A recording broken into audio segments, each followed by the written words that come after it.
El monstruo de Florencia. Bienvenidos a las sombras. Soy la voz de lo que no debería existir. Esto es Siniestro 13. A veces, el paraíso terrenal oculta el mismo infierno. Durante casi 20 años, las idílicas colinas de la Toscana, en Italia, no fueron famosas por su vino o su arte, sino por el terror absoluto que descendía con la oscuridad. Un fantasma acechaba en los viñedos, un depredador metódico que cazaba parejas jóvenes en la intimidad de sus vehículos. Esta es la historia real del asesino en serie que puso de rodillas a una nación entera y que, hasta el día de hoy, sigue siendo un misterio helador. Apaga las luces, porque nos adentramos en el expediente del monstruo de Florencia. El escenario de estos crímenes siempre era el mismo: los llamados callejones de los amantes. Caminos de tierra apartados, rodeados de vegetación densa, donde los jóvenes buscaban la privacidad que no tenían en sus casas. El asesino conocía cada rincón de estas colinas.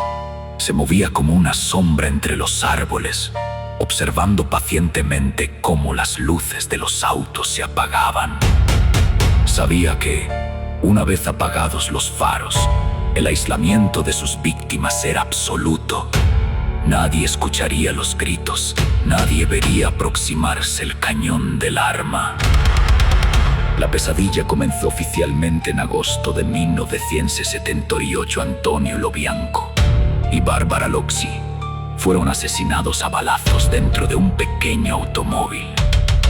El caso parecía un crimen pasional común. La policía arrestó rápidamente al esposo de Bárbara, un hombre celoso que fue condenado y encerrado. Las autoridades cerraron el caso con orgullo, creyendo que el culpable estaba tras las rejas. Lo que la justicia italiana no sabía es que el verdadero asesino acababa de probar la sangre y que el arma utilizada, una Beretta calibre 22, volvería a hablar años más tarde. 6 años después, en 1974, la Beretta volvió a aparecer. Otra pareja fue ejecutada en las mismas circunstancias, pero esta vez el asesino dejó un sello que horrorizó a los forenses: mutilaciones quirúrgicas en los cuerpos de las mujeres. La policía se dio cuenta del terrible error del pasado. Tenían a un inocente en la cárcel y a un depredador libre. Los casquillos encontrados en la escena del crimen tenían la misma marca de fabricación: una letra H grabada en la base del plomo. Florencia ya no se enfrentaba a crímenes comunes, se enfrentaba a su primer asesino en serie.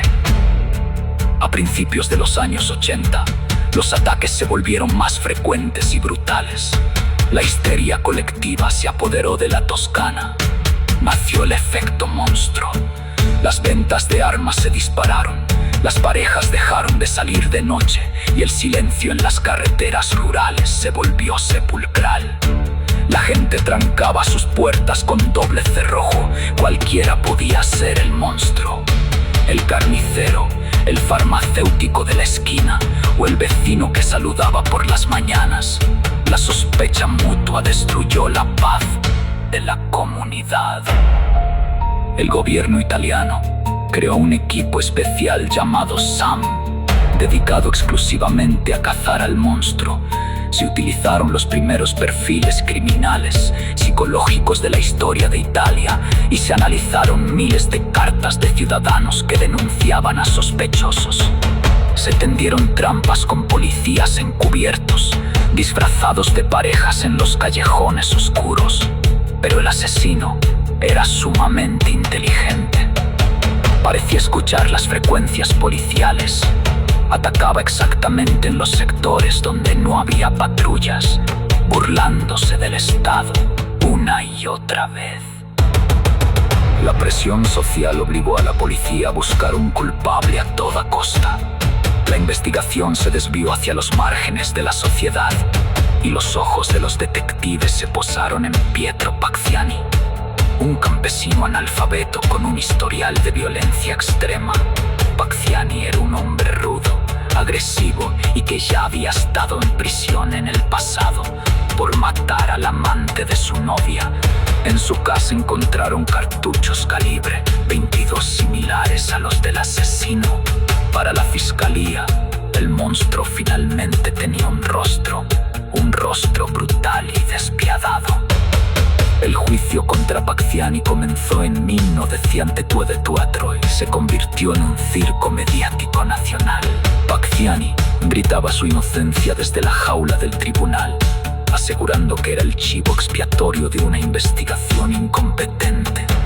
Fue condenado a cadena perpetua, pero la sentencia fue anulada poco después debido a la falta de pruebas físicas concluyentes. El caso se complicó aún más cuando la policía arrestó a sus compañeros de merienda, Mario Vanni y Giancarlo Lotti, quienes confesaron haber participado en los crímenes junto a Pacciani. Pero algo en sus historias no encajaba del todo.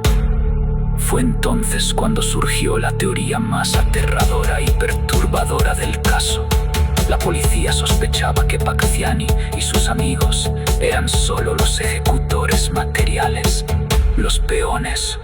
Las mutilaciones perfectas sugerían que los trofeos eran vendidos a una secta esotérica compuesta por personas de la alta sociedad de Florencia, médicos y abogados poderosos que utilizaban los restos en rituales ocultos. Esta teoría explicaba por qué el asesino siempre iba un paso adelante de la ley. Estaba protegido desde las esferas más altas del poder. Pietro Pacciani murió en 1988, en extrañas circunstancias antes de que se pudiera celebrar su nuevo juicio. Las condenas de sus cómplices dejaron un vacío enorme. La famosa Beretta calibre 22, el arma que cegó 16 vidas jóvenes y destrozó a 16 familias, nunca fue encontrada.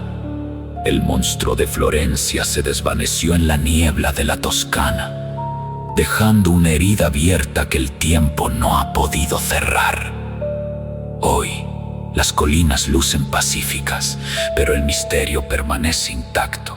Cuando manejes de noche por una ruta desolada, mira bien por los espejos. El tiempo se agota y las sombras se acercan. No cierres los ojos. Nos escuchamos en la próxima oscuridad.